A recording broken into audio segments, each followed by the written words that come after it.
बिस्मिल्लाहिर्रहमानिर्रहीम। अस्सलाम वालेकुम नाजरीन, आप देख रहे हैं हमारा यूट्यूब चैनल तिब्बी अल शफा टीवी। मैं आपका मेज़बान हकीम मोहम्मद ज़मान हैदर।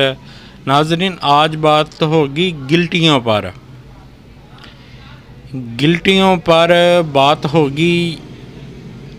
जिस्म के किसी हिस्से पर भी गिल्टी हो, चाहे इतनी गिल्टी हो या फिर इतनी गिल्टी हो, ये अक्सर औरतों के पस्तानों पर गिल्टियाँ बन जाती हैं। तो पता नहीं क्या क्या करना पड़ता है। ये जो डॉक्टर हज़रात हैं ना, अल्लाह ताला इनको हिदायत अता फरमाए।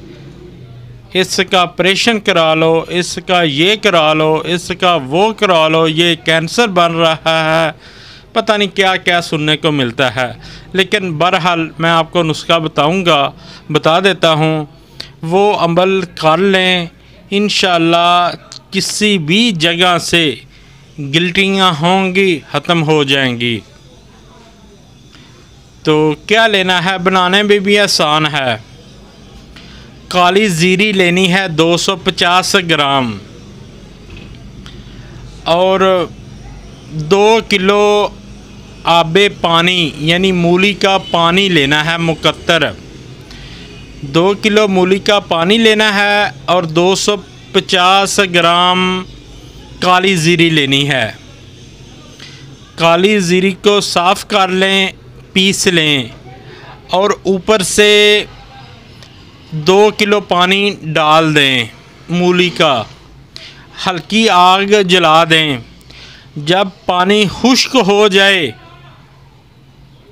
तो ये आपकी दुआ तैयार है। सुबह दोपहर शाम, हाँ, 4 रत्ती से लेकर 1 माशा तक इसकी खुराक है। सुबह दोपहर शाम या सुबह शाम खाना खाने के बाद ताज़ा पानी के साथ इस्तेमाल करें। इंशाल्लाह जिस्म के किसी हिस्से पर भी गिल्टी होगी 5 दिन में ख़त्म हो जाएगी। वीडियो को ज़्यादा से ज़्यादा शेयर किया करें। अस्सलामु अलैकुम।